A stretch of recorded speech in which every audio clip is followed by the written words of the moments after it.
Hello everyone and welcome back. My name is Courtney. I am here with my spouse Royce, and together we are the Ace couple, and we are back once again for another rousing episode of r/AmITheAsshole Asexuality edition.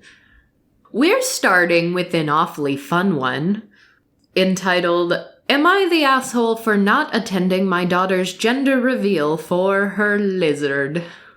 I believe that somehow this link got erroneously posted to a previous episode of ours in the show notes, and a couple of you noticed and were crestfallen that we did not actually read this on that episode. So we are starting with it first, just for all of you. I guess I should also mention, because we'll put all of the links as usual in our show notes. Apparently, when I say links in our show notes, that means our website and YouTube? Is that right? Where can people see those? Yes, the show notes are available on our website and on YouTube, and I believe all of the various podcasting platforms should link to our website. Okay, because I recently learned, very good professional podcaster here, recently learned that, was it Spotify that had comments? Yes. I didn't know. I had no idea. So if you've ever left us a comment on Spotify, I just read all of them last week. Well, Spotify was weird up until very recently. All comments required manual approval. Oh. And they finally switched more to a scanned, potentially holding inappropriate comment situation like the rest of the internet. I see. Well, a couple of those comments on Spotify were like, FYI, there aren't links on Spotify. Like, the links in your show notes aren't showing up on Spotify. And I was like, oh no, Royce, there's a problem. How do we fix it? We've mentioned before that our show notes aren't a part of the podcast description. Apparently, they are not a part of the podcast description, so. While we're at it, the website is also where you go if you want to read or search through transcripts. Yes, we have the entire transcripts on our website and links to all of these fun Am I the Asshole stories. So, without further ado, let's get to the lizard gender reveal. Really strong start. The very first sentence is, this is literally really stupid, but she's really upset about it. So, I'm 48, my daughter is 23. My daughter has a blue-tongued skink who she heavily adores. She jokingly refers to it as her daughter. I found it weird, but she says it's because it's the closest thing she'd have to a child, and she feels a strong emotional bond similar to a child.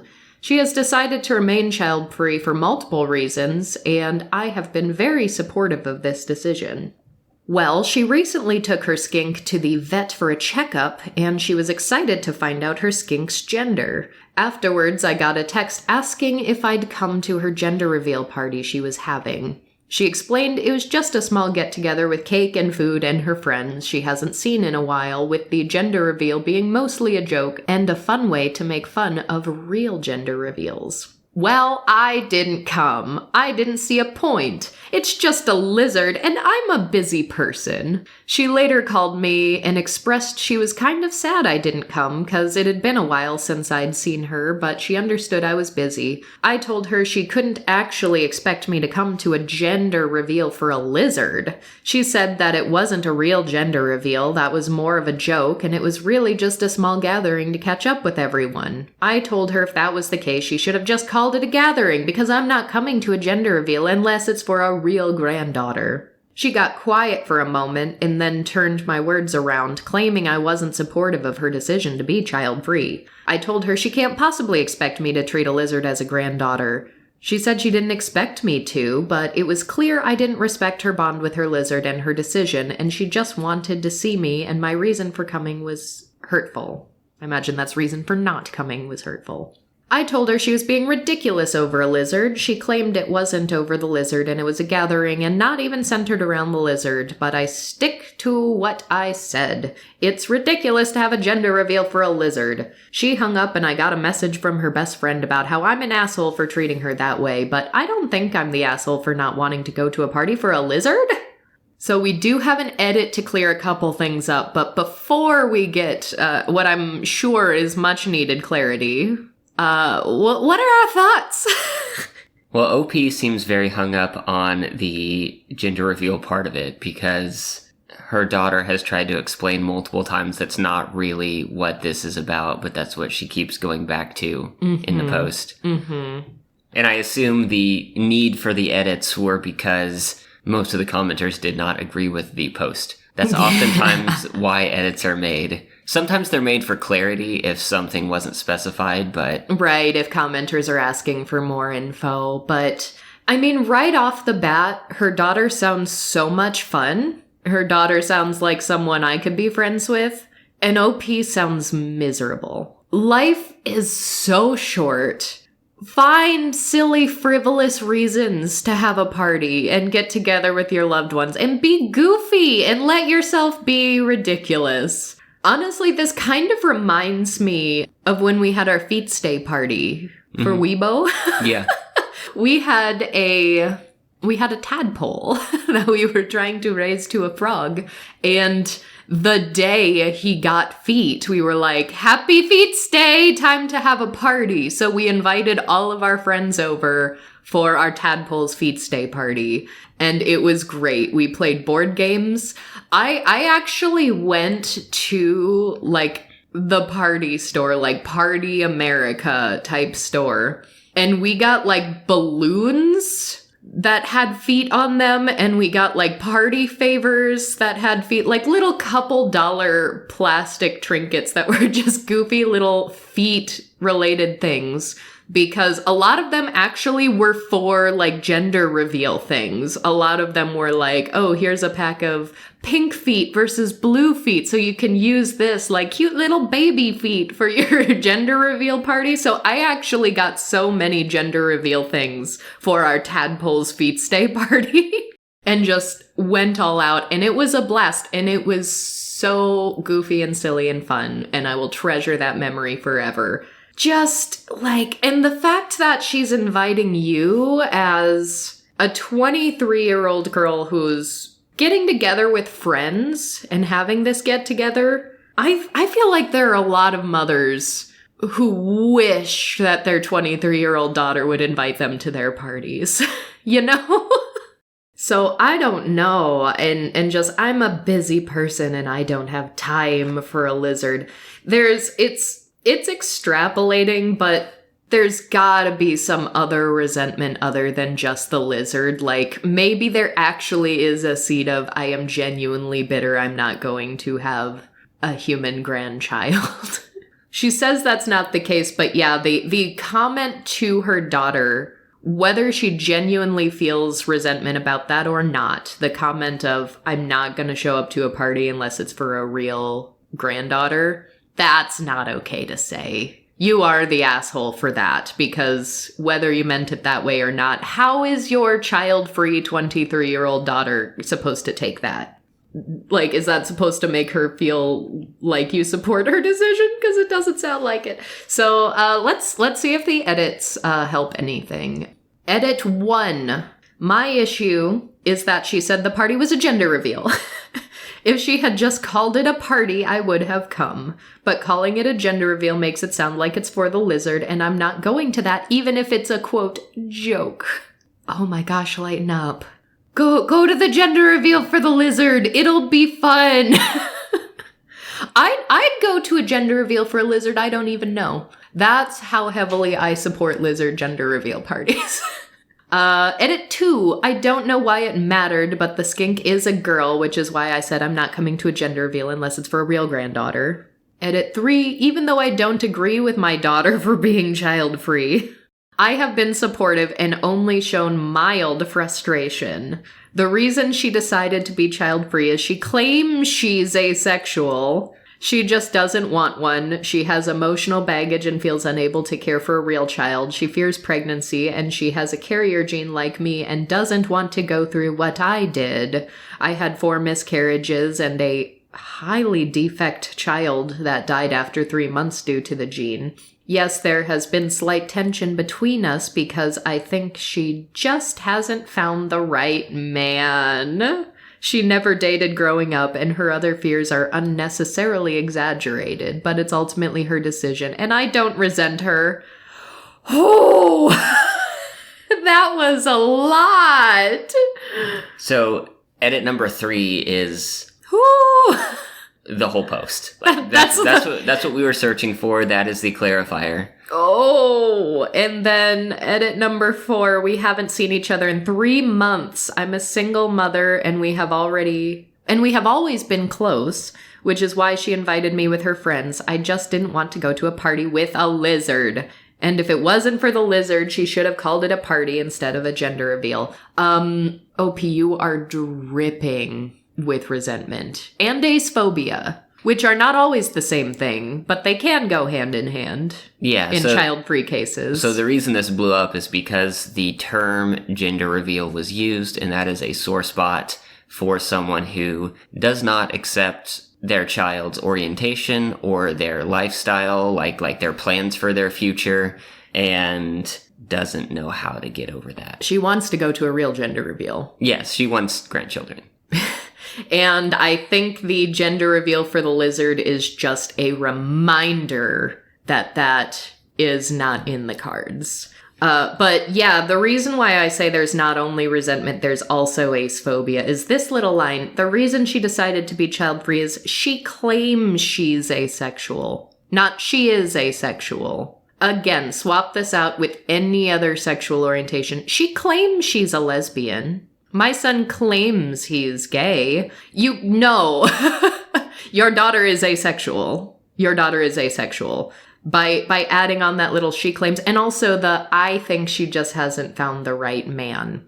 Stop it. Stop it. So yes, OP, you are the asshole. And the top comment is maybe my favorite comment I've ever seen on this forum, if not all of Reddit. You're the asshole. That's your grand lizard. Yeah, with the title of this post being as abnormal as it is, it got a lot of activity. And some of the comments are great. One early comment just says, OP is an even bigger asshole for not telling us whether the grand lizard is a boy or a girl, which was clarified in an edit. I know, leave us all in suspense like that. I mean, there's a lot of just reading your post, you told on yourself here, clearly you understand that this was a joke and you refuse to go out of spite because your daughter won't have kids. I did see just a chain here that's just, hey, I'm having a pirate-themed party. I can't go, I don't own a boat. I'm not going to your murder mystery dinner if no one's actually going to be killed. I'm throwing an 80s party. Time travel is impossible. Yeah, just have fun and be silly. Relish the ridiculosity of it all.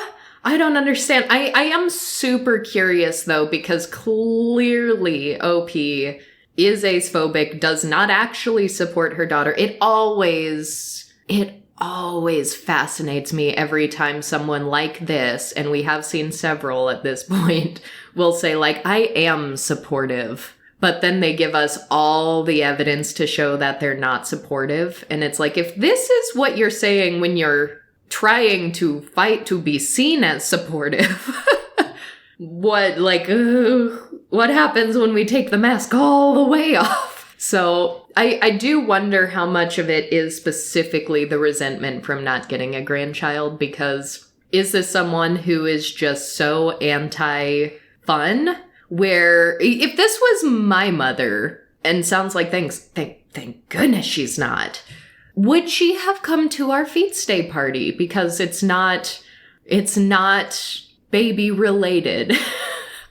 Even though there were some baby party decors, because that's the only thing relatable to find. I accidentally did get party favors like that, but that was after I contacted a friend of mine who sold oddities to be like, do you have like an antique anatomical model of a foot?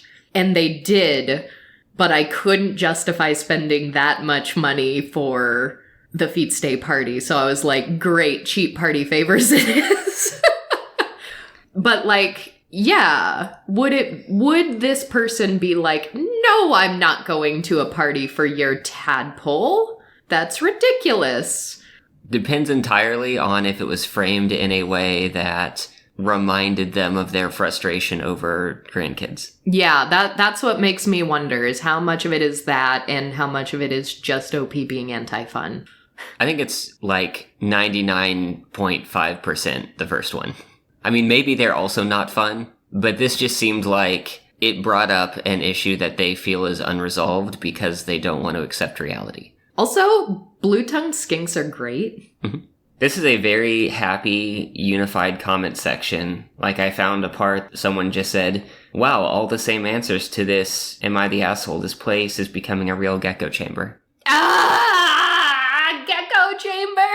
OP definitely turned out to be the annul here. Oh, it's so good. All right, I'm actually issuing 2 verdicts for this. We have the gavel ready. OP is in fact the asshole, and this comment section is in fact the best, and I wanna be friends with all of them.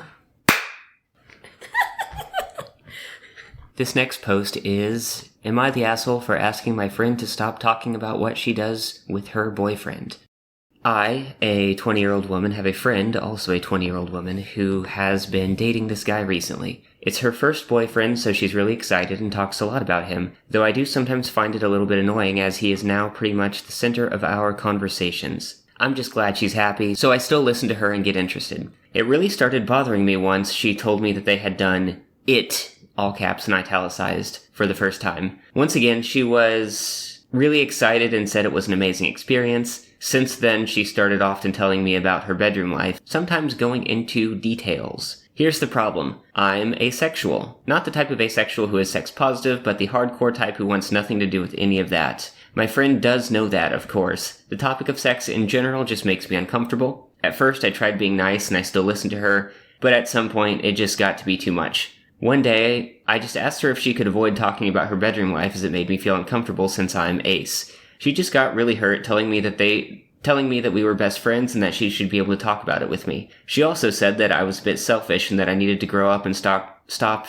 acting like a child, referring to my asexuality. Then she started ranting about how, anyway, it was obvious I disliked her boyfriend because I never talked to him. It's not the case. Her boyfriend is cool. I'm just a very quiet person. Now she's still talking to me, but it is just very cold between the two of us. I don't know if she's right and if I should have made more efforts.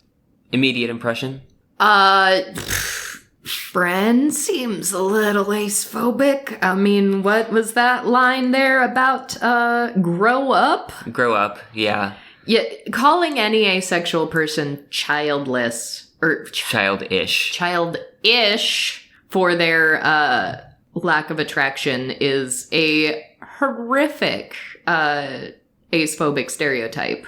Not cool. Friend here seems to lack a lot of self-awareness too, it's common for someone who is in a new relationship for that to suddenly become their whole world, particularly if it's their first one. Yeah. But do you have other friends who are okay with you talking about this thing? So you're kind of just unloading a lot onto one person who has already made it clear that they aren't comfortable hearing some of these details. Yeah, and the thing that always gets me with this, I've known people to, lash out at me or other aces when you're like, hey, I'd rather not talk about sex. I'd rather this not always be what our conversation comes back to, 'cause it can very often feel like we just live in a completely sex-obsessed world, and especially with our own interpersonal friendships, sometimes it feels like, really? I can't even get away from that here with my own very good friend? So that frustration is very real for a lot of aces who'd prefer not to talk about these things. But what always surprises me is the, reaction of anger that can come from trying to essentially establish a boundary. Essentially, this is an ace person saying, hey, I'd rather not talk about this. This is my boundary. This doesn't make me comfortable. And instead of respecting that, all of a sudden, well, you're the one who's the problem. Your boundaries are bad. Your experience and preference is wrong. And that's not okay whether or not the conversation is about sex. Yeah, there's a bit of a sense of entitlement that I should be able to talk about literally anything that I want to talk about, and you're supposed to just be happy and listen to it. Where if you got into anything else, I mean, again, not even talking about sex, but, you know, if someone just got like hyper-focused on a special interest of theirs and wanted to talk about every little detail of that for 2 hours, a lot of people would just tune out. Like, a lot of friends would tune out or be like, I'm tired of hearing this, or I want to go do something else. Yeah, that can happen. And like there is also something to be said, like a lot of times someone can still have fun hearing about something that they aren't particularly interested in, because sometimes there's the like, well, I'm interested in it because you're interested in it, or what I like is your enjoyment and your excitement of the thing. Yeah, that is definitely a thing, and it looked like, I mean, to some extent OP was engaging in that, but there can be thresholds there. There can be sometimes where things get too repetitive or too detailed, too much information. I didn't need to know that aspect of this, particularly when it's something personal. Yeah. And I mean, OP didn't say that their friend said any of these things, but I find that the, you know, calling ace people selfish, which is another horrible acephobic stereotype, and that word came out. So selfish, acting like a child, those things kind of also go hand in hand with the very toxic branch of sex positivity, where there is a certain camp of people that think sex positivity does mean be consistently open to sex, a lot of sex, more sex, different types of sex with more people, or just find good sex and have it as often as possible. And if you don't do that, you're doing something wrong. And because really there's no other insinuation to stop acting like a child than get over it and either start having sex yourself or at least engage more with me about this topic about sex. And it's just not okay. It's not okay. So, final verdict. OP is not the asshole. This is an older post, but still a little relevant to this time of year. Am I the asshole for kicking my roommate's girlfriend out of Friendsgiving? For some backstory, I am a 27-year-old woman. I have 2 friends that I met in college and became very close to, D, a 29-year-old man, and A 27-year-old woman. After we graduated, I moved to a different state to be with family after receiving some very devastating medical news, but we still kept in touch, and they were there for me as much as they could be, stepping in for support whenever my family couldn't. After I got better, the 3 of us moved into a house together, and Dee and I got very close, going out on one very awkward date that ended in an uncomfortable kiss, and from then on we decided we'd be better off as best friends. 3 years and the discovery that I am asexual/aromantic later, Dee got a new girlfriend, S, 28-year-old woman, and was completely taken with her. A and I suggested inviting her over to meet her and maybe introduce her to some of our friends since she was new to the city and didn't know many people. S was incredibly sweet, if a little shy, but A and I liked her and thought she was a good fit for D. We started inviting her to our nights out, movie nights, etc., and after she began spending the night more and more, I started buying extra snacks and drinks that D told me she liked to keep at the house to help make her feel comfortable. After a while, Dee mentioned to us that S was concerned about how close we were and told us several issues she had. Things like how much we hugged, how I wear shorts and crop tops around the house, how we share blankets during movie nights, that we text him too much, etc. A and I were a little annoyed, but they were little issues, so we gave him and S more space and started to wear longer shirts and pants if I knew she was over. Everything came to a head at the Friendsgiving dinner I hosted. It's a big deal to me, and I send out invites a month in advance to make sure I can get enough food and know everyone's dietary restrictions as I cook everything from scratch. After telling me S couldn't make it, Dee showed up with her and when everyone was getting ready to eat.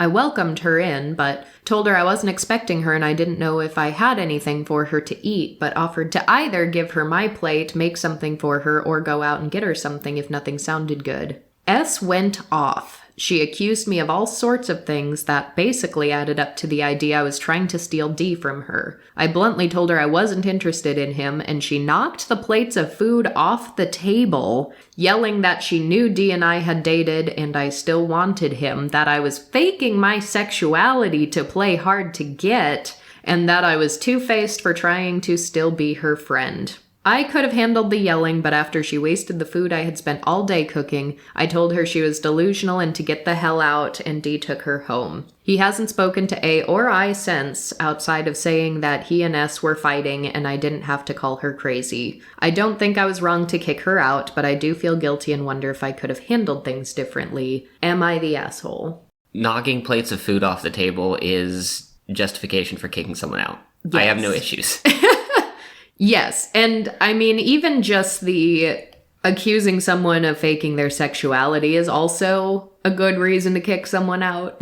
Like, there are several things at play here. It is wild to me. If all of this is completely true, this OP sounds amazing and has done above and beyond what is reasonable and kind to try to accommodate this woman to begin with. Because, like, keeping extra snacks that she likes, that's really kind. Changing the way you dress because she's jealous, you don't have to do that. The fact that you did that shows that you have an abundance of patience. Words like delusional's a difficult one for me because it absolutely can and does get used in very ableist ways. Delusional, and by extension even crazy, is complicated to me because there are definitely some people in like disability circles that say we should just wipe that language entirely and never ever use it.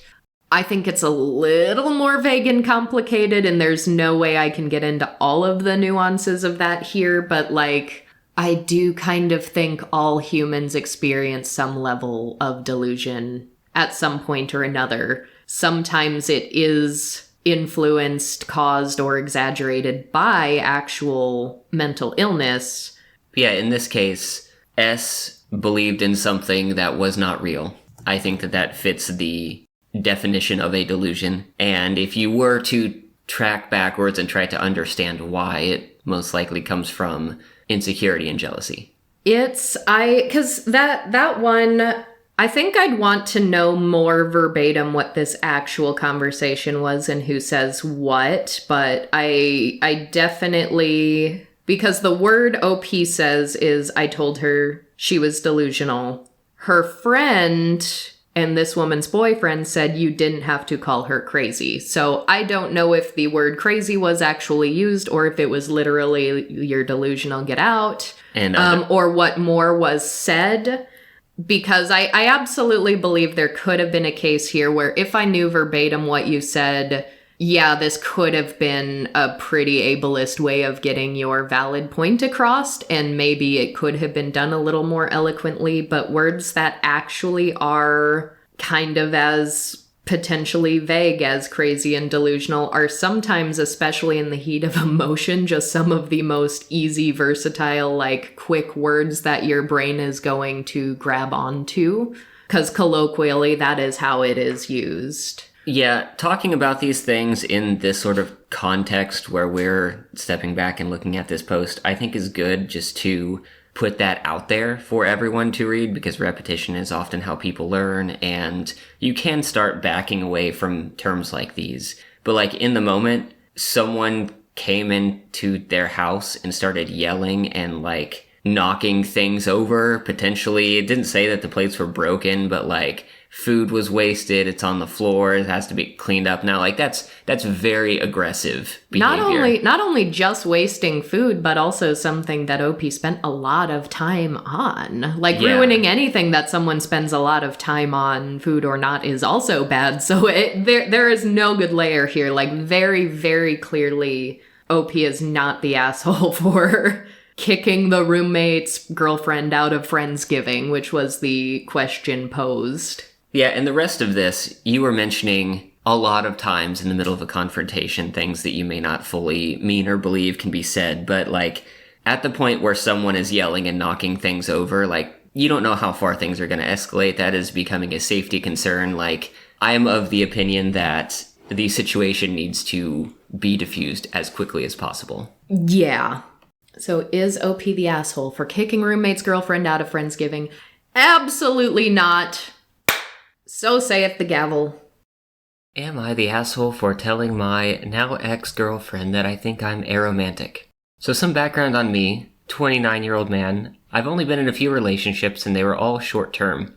I always feel sort of absent when I'm in a relationship. I very much value my alone time and find a romantic partner kind of suffocating. I care for everybody I've been with deeply, and every one of my exes remain my friends, but a couple of weeks into a romantic relationship and I start to feel uncomfortable. So I met Allie, a 25-year-old woman, through friends. She was in my country for a short while to visit the mutual friends before returning to her country. We hit it off right away. She's beautiful, funny, and incredibly smart. I really did like her, and still like her. A few weeks after we met, we began a long-distance relationship, with the hope of her coming back to my country in a year's time, when she has to travel again for work. Allie was very open with me on first meeting and told me she is asexual. Of course, I'm absolutely fine with that, although I hadn't been really aware of the asexual aromantic spectrum before. We dated for 8 months, and throughout the entire relationship, I learned more and more about asexuality and aromanticism, especially as she does research in asexuality and literature. The more I learned, the more I felt, well, understood, I guess.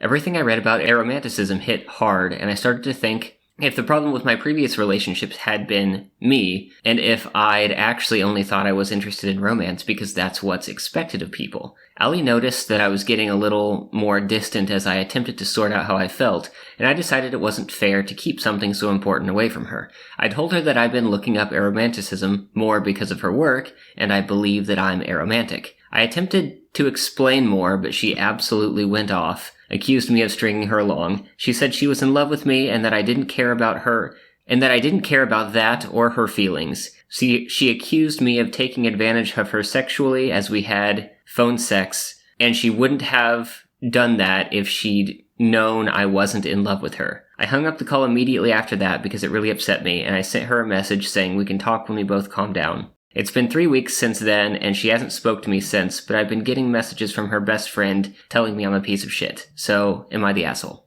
Yikes. That's really unfortunate. No, OP's definitely not the asshole for that. And I'd really hope that someone who goes out of their way to learn about asexual and aromantic spectrums and engage in the literature would understand that someone being aromantic does not mean they have intentionally been stringing you along. I feel like that's a thing a lot of people tend to feel when they hear their partner is either aromantic or even asexual. I've heard that as well, like, oh, you're asexual, you're stringing me along, or you're leading me on. The feeling of having felt taken advantage of sexually is interesting because I can definitely understand and empathize with ace people in general, women, young people wanting to be quite reserved sexually and save that part of themselves if it exists for very certain specific people. So I can understand feeling hurt when your view of the situation or your expectations prove to be incorrect.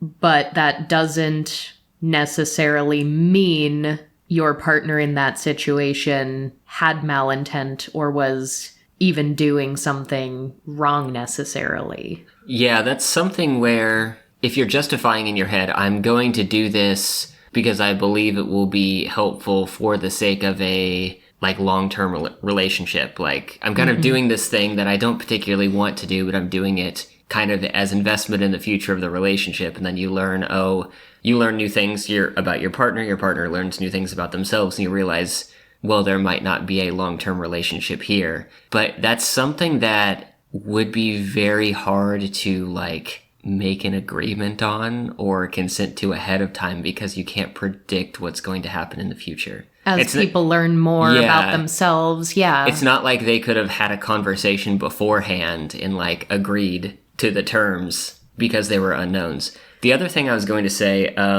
OP did not specify fully where they believed their orientation are. They mention that aromanticism really hit. Mm-hmm. They did not mention sexuality at all in this post. And so I wonder if they are aromantic allosexual, because that is a very specific demographic that is often has malintent projected onto them. Yes, and that was exactly what I read and assumed from this, because it's like, oh, well, she is asexual, so I've learned a lot more about that, but hey, I've also learned more about aromanticism, and that's the one that feels correct. So that is very, very unfortunate, because that is a demographic of person who is often accused of leading people along. And it doesn't even necessarily mean that they can't have a very fulfilling relationship if that is something they want.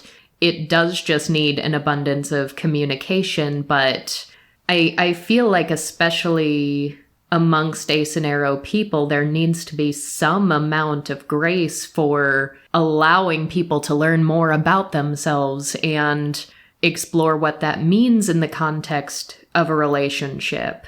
But I do have to wonder, because when I say I can empathize with feeling hurt, I do see that as her problem, like her emotions to manage. Because with the addition of, well, I wouldn't have done this sexual act if I didn't think that, again, might be extrapolating, trying to fill in some of the blanks we don't have, but it sounds like that act of having phone sex was an enormous compromise for this person. It sounded like that is not a thing that they inherently wanted to do at all, perhaps, and that there was a very specific scenario in which they were willing to compromise and do that for the sake of another person or for a relationship. And so once that sort of entry point as this is the only way I will do this was sort of swept out from under her, then that is very deeply hurtful. But that does kind of make me think perhaps she was compromising too much of herself, regardless of what the other person's orientation was. And I do think that a lot of aces do that, especially in earlier stages or before you understand yourself, or when you are younger, or if you do hope to have a life partner and you are sort of always told that this is a monumental part of any relationship and it's so important and it's the most important thing in the world. And relationships are about compromise. And when you're having issues and you go online and look for relationship advice, it's like, have sex at least twice a week and have more sex with your partner. That'll cure things. When you're bombarded with these things your entire life as an ace person, so many of us, whether we're outright told to sacrifice that part of ourselves or we just internalize that this is something we just have to kind of bite the bullet and participate in if we want a fulfilling relationship, I think that's something we all need to really examine, because I've even been on other Reddit forums talking about asexuality and asking questions and advice for mixed orientation relationships between an ace and an allo person.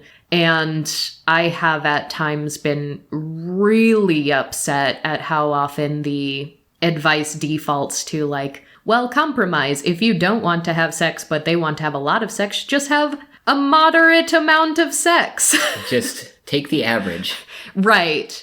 And there's not going to be any one size fits all. Some aces are going to be much more willing, even happy to compromise.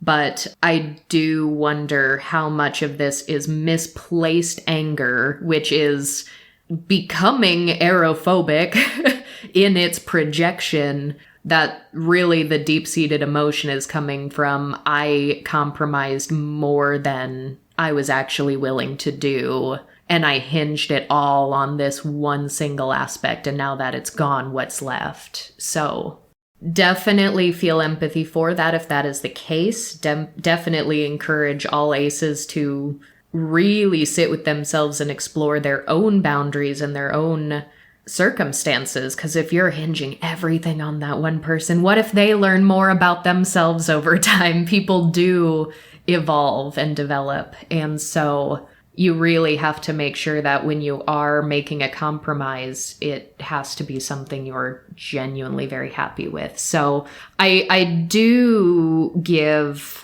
I suppose ex-girlfriend in this case, I do gotta say she's a bit of an asshole for the aerophobia. That doesn't mean I'm not empathetic to the hurt, but the projection is not it. So I do think it is interesting, though, because there aren't a lot of responses on this one, but... The post says no a-holes here, but like... No assholes here is the most common response, and like the top 2 comments are... There are only like 2 real comments here. There's a third one a little further down that's not helpful, but there's not enough engagement, I think, for this post to like have a good score to it, like automated tag score. Mm-hmm. And yeah, even the top comment is saying that on the basis, like, she feels hurt. She feels like she maybe even regrets doing these things with you. And so I think you can still empathize with that emotion and still be like, you're still taking something out on someone who does not deserve it, and you are doing it in an aerophobic way. Yeah, and I can also say that the alternate path here to this story is something that I have experienced, where you are feeling something that is off and you are concerned about mentioning it because you expect this exact story to play out as it did. And so you just don't say anything and you try to figure it out. And then the relationship doesn't last much longer anyway because there's an issue that isn't getting resolved. Sure. Because, you know, this is kind of the inverse of something we've talked about a lot, specifically when we've talked about it a lot in general, but we especially double, triple down on it when we talk about r/dead bedrooms, where even when ace people tend to compromise or try to compromise the physical aspect of a relationship by doing more than they are strictly inclined to do of their own volition, there are a lot of allosexual people who still aren't happy with that, and a lot of them don't understand that what they do not want is just literally the act of sex or more sexual encounters. Sometimes they just really want to feel sexually desired, and if you're in a relationship with someone who does not feel sexual desire, even if they compromise, even if they are happy to do sexual things with you for your own happiness, for your own sake, sometimes that just isn't enough. And that can lead to a lot of frustration when there isn't that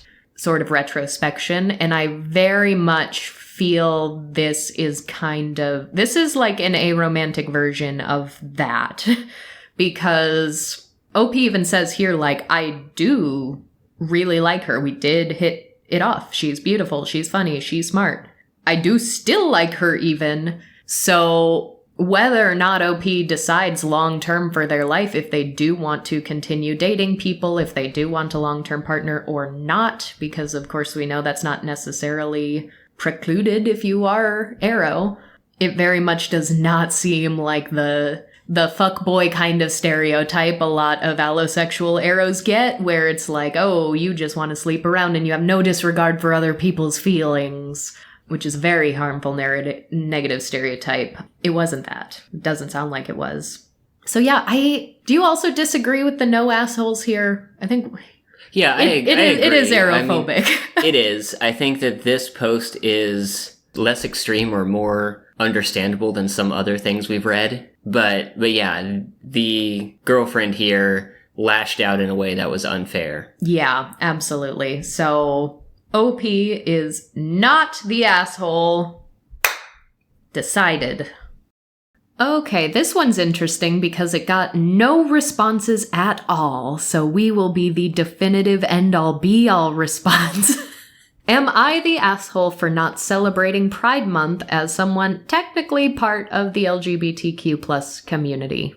To preface, I, 18-year-old woman, absolutely do not have anything against the LGBT plus community. I have been an ally even before realizing I count as part of the community as well. I also don't have anything against Pride, but I'll go further into my feelings about it in the post. I have a fairly diverse group chat where like 80% of us are some flavor of queer. Recently, several friends have been planning to go to Pride. I was asked if I was going to go and use the excuse of being a boarding student and needing to travel back to my home country. But another 18-year-old woman, insisted that in this case, I could go to the Pride in my country and video call them.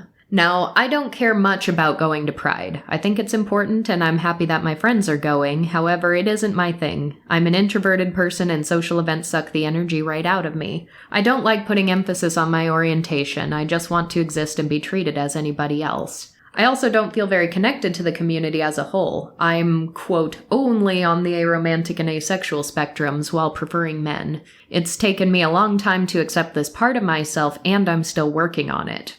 Furthermore, while I have faced difficulties regarding my general lack of / very limited attraction and interest in certain activities, I pass very well as your typical straight person, just with some quirks.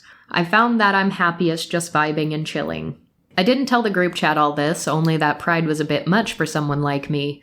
I didn't think much of it, since it's a known fact that I'm a homebody. Later, I DM'd one of the people I'm closer to in the group chat about not wanting to feel like my orientation is the focal point of who I am. They didn't agree with me, though. Their point was that Pride was and still is a protest, and since I was technically part of the community, I had a responsibility to stand up for fellow queer people and fight for our rights, especially since my home country still had a way to go. They also said that me not feeling connected to the community as well as wanting to fit in usual society is internalized bigotry, which might have been them misunderstanding my messages, but I do see their point. They've always been quite vocal about this, and honestly, they're a bit of the activist type. I've never had a problem with this, and at times I'm envious of them having the energy to do all of that. But I think it's unfair that I'm supposed to feel certain ways about certain things, or that I have to be responsible for social change because of parts of my identity. Don't get me wrong, I have been a vocal ally and I've done my fair share of standing up for myself and fellow LGBT plus people. I just want to take things more low-key and live my life. My point of view is that me being on the Aro A spectrum is similar to me being Asian. I won't tolerate racism or bigotry, and I stand up when it matters, but I don't like the expectation of always being outspoken and being an activist. I'd like some different points of views on this. Am I the asshole for not wanting to go to Pride for various reasons?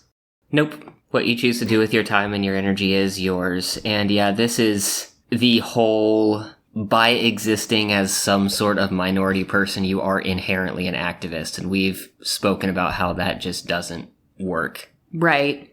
It is interesting, though, because I do sense some elements of perhaps not fully coming to terms with all aspects of OP's own identity, and even admittedly, OP does say... It's taken a long time to accept this, and I'm still working on it, knowing also that OP is 18. That's what I was about to say. There's quite young. There's hesitation in their language, but yeah, they're 18. Quite young. And this is not to say that every Aro Ace person does need to fully resonate with the broader LGBT community. It does often happen. I'm happy to see it when it does. Not everybody's going to, and that might be fine. But I want to see, like, these DMs because they said me not feeling connected to the community as well as wanting to fit into usual society. Now, I can see if OP is sending their activist friend a message that is literally saying, like, I just want to fit in and be normal. I don't want to go to Pride. I can see why activist friend would be like, whoa.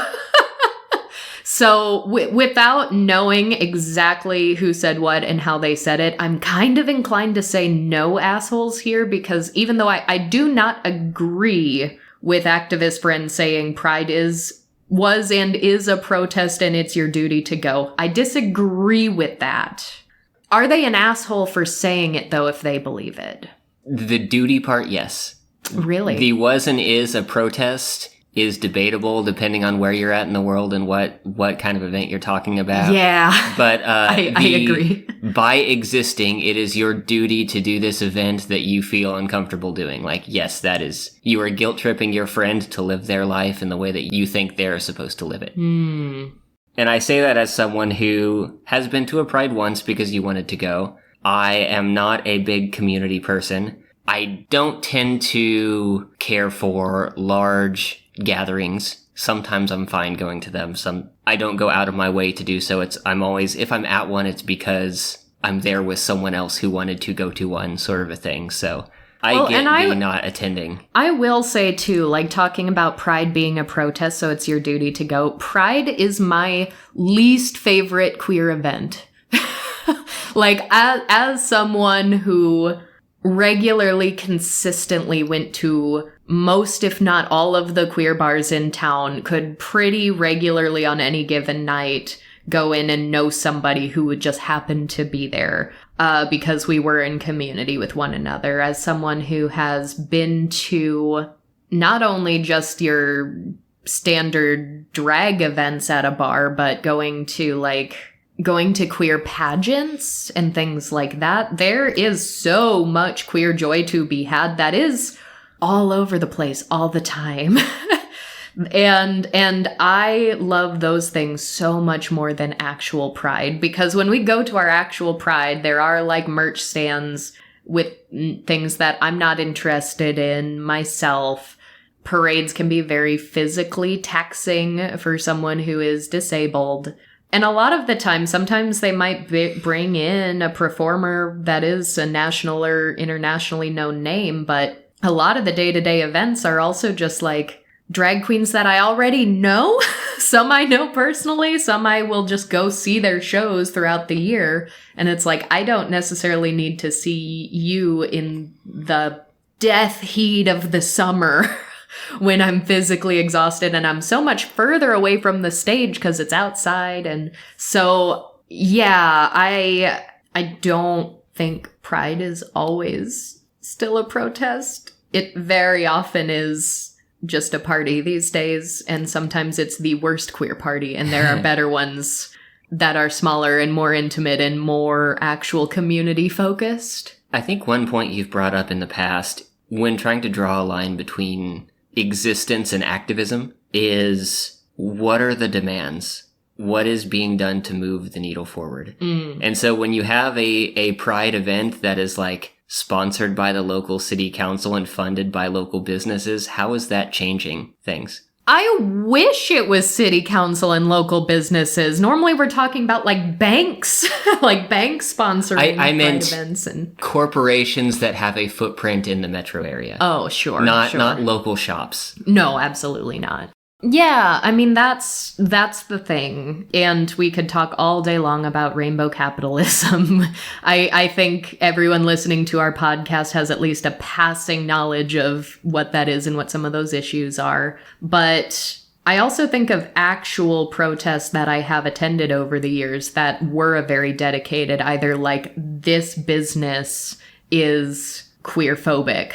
This is a thing we're protesting against, or this business has someone on their staff who is known to sexually assault people in the queer community. Like those things, like there are people who actually get together, protest individual things, but getting involved, talking to the queer community. Like in Kansas City, there probably still is now and then, but there was a very dedicated period of time where there were some pharmacies in town that weren't filling hormone prescriptions. And like, that's a thing, you get up and you protest that. And yeah, and in those instances, there is a clear violation that is happening, and there is a clear end result that is being argued for. But when your end result is some vague notion of visibility for what you mentioned is basically the most well-known, widespread sort of queer event in existence, I struggle to see how that is a protest.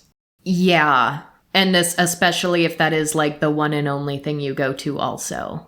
It doesn't mean you don't belong there. It doesn't mean you shouldn't go and have fun. Do not get me wrong. Go and have fun. Like, please do. That is not a problem, but it's also not activism. And maybe we should do a more dedicated episode, because I have developed further my feelings about what I feel like activism is and what it isn't. And I think by participating just as an attendee, as a passive person showing up at an event, if visibility is what you're going for, and just generally like, I'm here to show support, I'm putting my stamp of approval by physically being here, I don't think that's unimportant. I do think that that is very important, and that is a good thing. I just do not think that it is actually political activism. And when it comes to things more broadly, like online, people doing like online education, sometimes they'll play the game of whether or not that is activism. And some people will say, yes, this is activism, because they'll try to collect activism points. And some people will be like, well, I'm not an activist, but they'll use that to sort of try to shirk accountability if they, say something harmful.